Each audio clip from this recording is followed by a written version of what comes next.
Hello guys, जैसा कि आप सभी जानते हैं यह हमारा steno for all YouTube channel और हमारी वेबसाइट www.stenoforall.com है, जहां पर आप किसी भी गति पर डिक्टेशन सुन सकते हैं।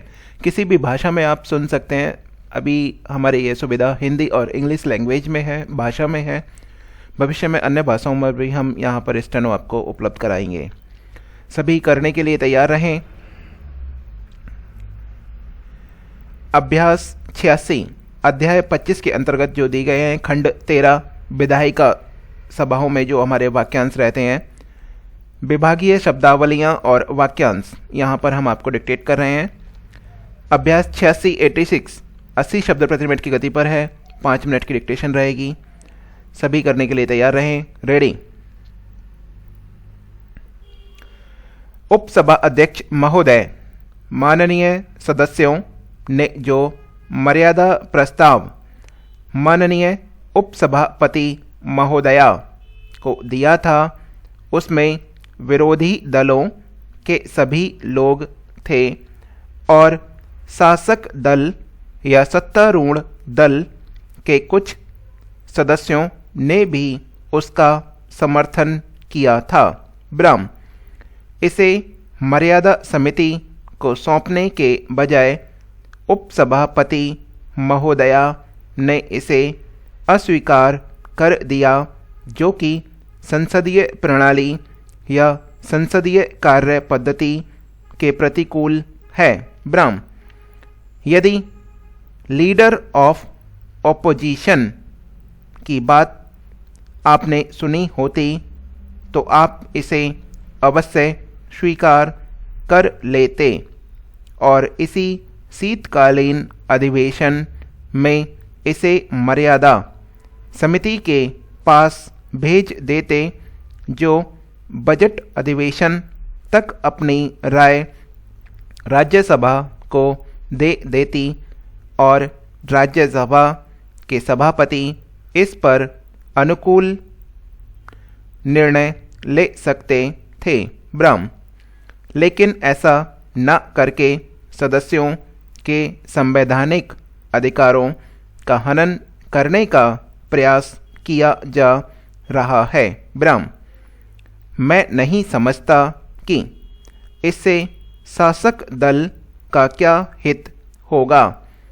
इससे पहले भी इस विषय पर ध्यानाकर्षण प्रस्ताव पेश किया गया था, लेकिन उसको भी आपने स्वीकृत नहीं किया। ब्रह्म कांग्रेस संसदीय दल में भी कुछ लोगों ने इस बात को उठाया था, लेकिन कुछ सदस्यों ने इसका विरोध किया क्योंकि वे इस मामले में फंसे हुए हैं और उनको यह डर है कि इससे उनकी प्रतिष्ठा पर आंच आएगी।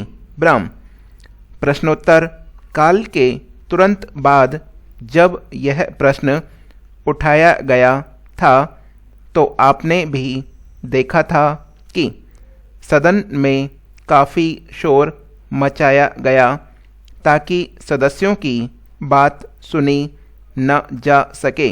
ब्रह्म यह मामला राज्य में भले ही हो, लेकिन विधानसभा जब भंग कर दी गई तो वहाँ पर राष्ट्रपति शासन होने से सीधी जिम्मेदारी संसद की हो गई है। ब्रह्म इसलिए इसे आप स्वीकार करें। ब्रह्म यदि ऐसा नहीं हुआ तो तमाम विरोधी दल के लोग इसे सरकार के प्रति अविश्वास का प्रस्ताव मानेंगे और इसके गंभीर परिणाम होंगे। पैरा श्रीमान, जैसा कि आप जानते हैं, विधान परिषद या विधानसभा की सीमाएं अपने विधान मंडल तक ही सीमित हैं।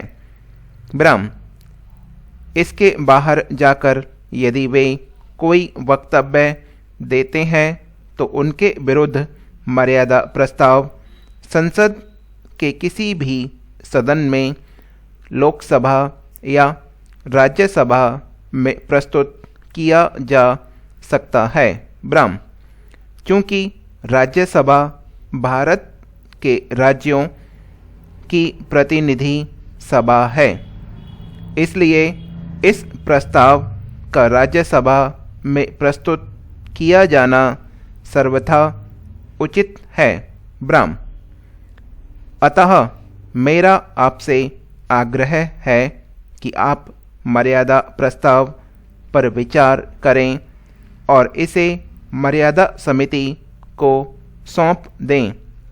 ब्राह्म, ये हमारे अभ्यास 80 शब्द प्रति मिनट की गति पर 5 मिनट की डिक्टेशन समाप्त हो चुकी है। आगे आते हैं खंड 13 में विधायिका सभाओं के आधार पर जो शब्द रहते हैं उन शब्दों को हम डिक्टेट कर रहे हैं। सभी करने के लिए तैयार रहें। रेडी। विशेष उल्लेख भारत का संविधान, कॉन्स्टिट्यूएंट असेंबली, संशोधन विधेयक, संशोधन अधिनियम, लीडर ऑफ अपोजिशन, प्रश्नोत्तर काल, संसदीय कार्य पद्धति, प्रस्तावक महोदय, ध्यानाकर्षक प्रस्ताव, धन्यवाद प्रस्ताव, मर्यादा प्रस्ताव, संयुक्त विधायक दल, कांग्रेस संसदीय दल, विरोध पक्ष, विरोधी पक्ष, विपक्षी दल, विरोधी दल, सभा अध्यक्ष जी, काम रोको प्रस्ताव, संवैधानिक अधिकार, संवैधानिक स्थिति, संविधान सभा, विधान परिषद, विधानसभा अध्यक्ष, विधानमंडल दल, बजट अधिवेशन, शीतकालीन अधिवेशन, वर्षाकालीन अधिवेशन, वार्षिक अधिवेशन, राज्यसभा के सभापति, लोकसभा सचिवालय, लोकसभा अध्यक्ष, उपराष्ट्रपति जी, राष्ट्रपति महोदय, माननीय सदस्यों ने, उपसभापति महोदय, सभा अध्यक्ष महोदय। इनके साथ ही ये खंड 13 में दिए गए वाक्यांश समाप्त होते हैं।